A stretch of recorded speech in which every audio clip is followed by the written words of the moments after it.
Hi everyone, this is Phil Travis here at SCF, AMH 1020, U.S. History Part 2. It's week 3, and this week we are going to be looking at particularly the Spanish-American War, the Philippine-American War, and the emergence of the United States as an international power and as an empire. There's no quiz this week. We had a quiz last week, and we will have our first test next week. And so this week, the only item is the graded discussion forum, which remember, for full credit on the graded discussion forum, I want you to make your first post by Thursday, post or reply by Thursday at midnight. And I want to see at least one post and 2 replies to classmates during the week, with total activity stretching over 2 separate days. So you could post first on Monday and reply twice on Wednesday and fulfill that. You could post first on Thursday and reply twice by Saturday and fulfill that. Just want to make sure everybody's clear on expectations for the discussion forum. So this week we have the graded discussion forum. We don't have a quiz. We have our first test next week. Your first paper option, which I'll talk more about next week, will be due the following week, week 5. So the topic for this week, our reading comes from it's chapter 17 from the material that's posted in Canvas. So you can find that reading material there in Canvas, and we are reading. From chapter 17. I also have several primary source documents. They're not long, but there's several primary source documents that I also want you to take a look at. Those are also located in week 3 modules. So, but be sure to be following through with that reading. And next week we'll look at the Progressive Era, which is associated with the emergence of Teddy Roosevelt as the president, following the assassination of President William McKinley in 1901. So next week we will be looking at the Progressive Era. This week we're looking at the Spanish-American War, the Philippine-American War, among other things. There are other topics, but we're primarily focusing on foreign relations and the emergence of the United States as an international power and as a global empire, taking its first overseas colonies, as it does with the Philippines. My specialization is in U.S. foreign policy, actually. I wrote a book recently on the Reagan administration's policy with Nicaragua during the 1980s, which we'll talk about a little bit when we get to that point in the class. But so I'm very interested in foreign affairs and also in military history. I like to emphasize those points, when we come to, critical moments in the class.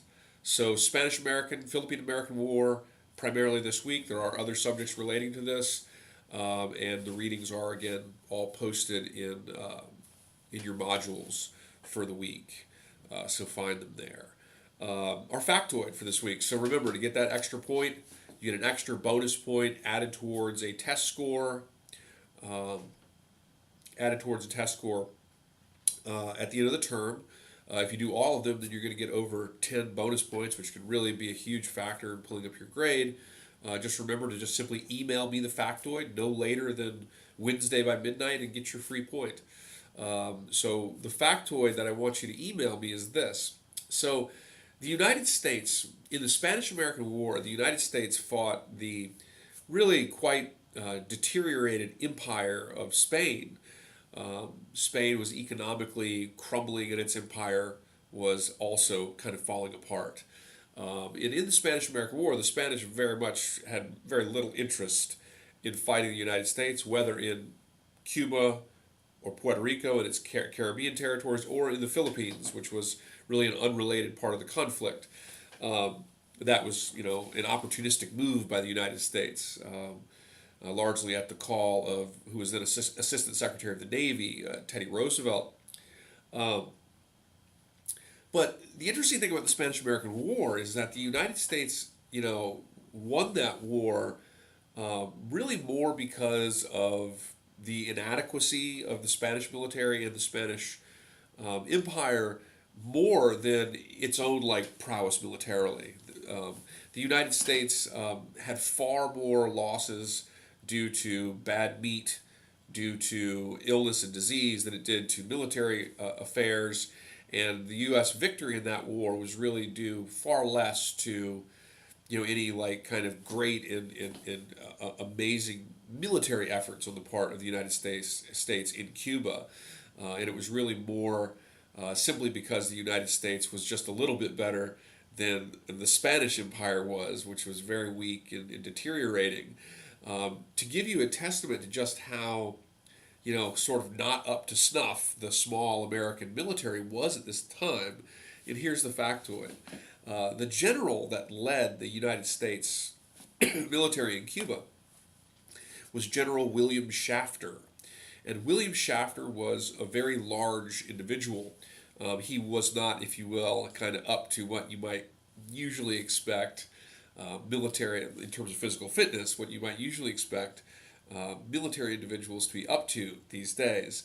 William Shafter weighed around 330 pounds and had such difficulty getting around while he was on site in Cuba fighting the Spanish, that there were times where his soldiers had to carry him on a large door.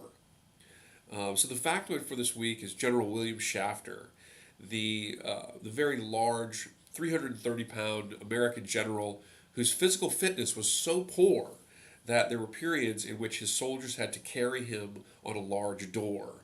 And that in itself was kind of a testament to sort of the lack of appropriate military preparedness and capability on the part of the United States during the Spanish-American War, which meant not to say that there were not, of course, great American soldiers who fought bravely. Of course there were, and some of you probably know the stories of Teddy Roosevelt, the Rough Riders, volunteer soldiers who went to fight in Cuba. So it's not to say that the United States did not have exceptional soldiers. It's just simply to say that the United States did not fight a war that was really determined by great battles and incredible strategic or tactical minds. And we won a war against an empire that had no desire to fight the war and was very, very poorly prepared, the Spanish Empire. And we won largely, because the United States was only slightly more prepared militarily than were the Spanish. And General William Shafter is kind of, in a way, is kind of part and parcel as an example of that, if that makes sense. Anyway, let's have a great week. See the readings in Canvas, and I hope everybody is enjoying the class so far. And let me know if you have any questions.